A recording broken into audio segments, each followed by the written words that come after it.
games happened on February 9th, the trade deadline. We only have 4 games.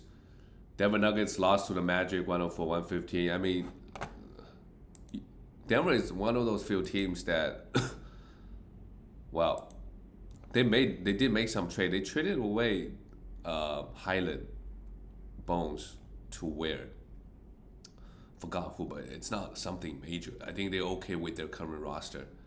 But can they really make going deep? The fact that Kyrie went to the Mavs, KD went to the Suns.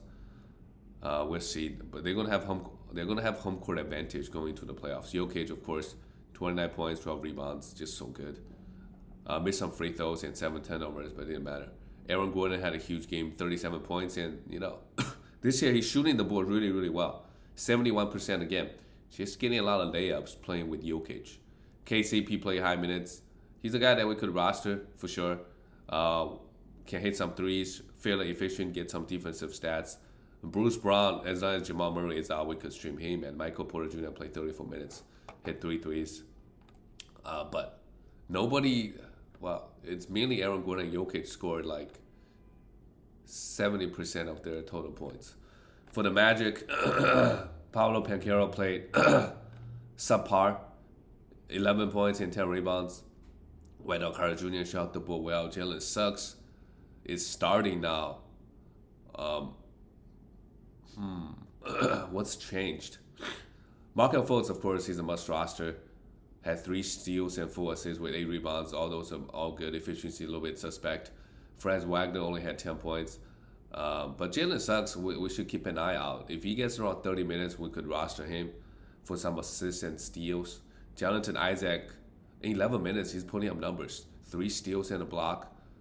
I think we know he's not going to play back-to-back, so it's just really hard to stream this guy because he's going to miss a lot of games. On top of that, he gets 10 minutes a game.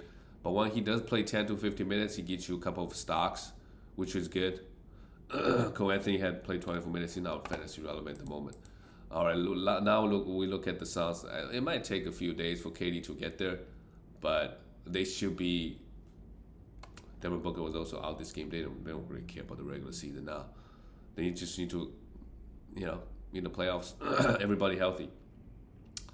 But Mikal Bridges got traded away, but KD's gonna slide right in. So fantasy-wise, not much. Nobody really needs to be picked up on this team. CP3 hopefully can, start playing better. Now that KD's there, they should really, this year and next year, let's say that maximum. They got before CP3 goes. But KD's got a couple of years in him, and Devin Booker is obviously young. CP3 played a pretty good game, 8 assists, 3 steals, and 2 blocks. Damian Lee, before KD gets there, sure, we could stream him. DeAndre Ayton. I think it doesn't necessarily hurt DeAndre Ayton that much. He should still get his. Hopefully, he can just get more rebound defensive stats, because that's where his values are, right? Torrey Craig, 34 minutes. He's still going to get the starter minutes when KD gets here. And also, they traded around Cam Johnson as well. So Damian Lee, Torrey Craig, they should have a pretty big role on this team the rest of the way. For the Atlanta Hawks, Trey played well, 36 points, 12 rebounds. The Atlanta Hawks, they didn't really make too many changes. Did they make any trades that matters? John Collins didn't get traded away. And Collins is just going to put up pretty mediocre numbers, counting numbers. But the efficiency should be pretty good. DeAndre Hunter had 9 points and not much else. Devontae Murray had 19 points, 8 rebounds, 5 assists. I think before he got hurt, he was putting up some great numbers. Second half of the season, he hasn't been good. Overall season, Devontae Murray is not inside. He's the 25th ranked player. Okay. Not horrible. But could be better. We look at the next game. Oh boy, the Brooklyn Nets beat the Chicago Bulls 116-105. Wow, Spencer Dinwiddie. Let's talk about the Nets first, actually. Spencer Dinwiddie played well, 25 points, 2 threes. Obviously, he's a must roster. Cam Thomas is another guy, a must roster. They got a bunch of 3-and-D guys. So Royce O'Neal now, I don't even know how things are going to turn out. Mikal Bridges, you should keep him. They also have Cam Johnson coming too. So Royce O'Neal probably going to be droppable. And Ben Simmons is coming off the bench. So not really sure how, because they have so many 3 and D guys. They have Dorian Finney-Smith, Royce O'Neal, Joe Harris. They have Mikal Bridges coming. They have Cam Johnson. They traded away Jay Crowder, so that's good at least. Um, right, Cam Johnson is on the Nets, right? Just want to make sure. Yeah, he's on the Nets. So, but Royce O'Neal might be droppable, and so are some couple other guys like Cam Johnson is a must roster on the Suns. But is he getting minutes on this team? Not sure. And hopefully Ben Simmons can start playing some minutes. I mean, this Nets team, they could still make the playoffs, right? We don't. They still have a little bit of talent on this team. Obviously, there's no way for them to really go deeper into the playoffs without KD and Kyrie, but they can win some games in the regular season. We'll see. And then for the Bulls, another loss. They didn't make any major changes, but yeah, Zach LaVine played. He had 38 points. That's great with 2 threes. Great efficiency, but absolutely nothing else. DeRozan had 14 points, 6 assists, and a block. It's just a bad loss by the Bulls. I know the Brooklyn Nets were favored by 1 point coming into this game, but the fact that the Bulls lost by 11 points is kind of, you know. Caruso is a must roster when he gets 30 minutes, but he gets hurt way too often. And Patrick Williams, we could drop him. His minutes is too inconsistent. A lot of the times, especially when they need some offensive output, they will play Kobe White. All right, let's go to the last game of the night. And of course, Milwaukee Bucks went into Staples Center and beat the Clippers 115-106. Giannis 38 points.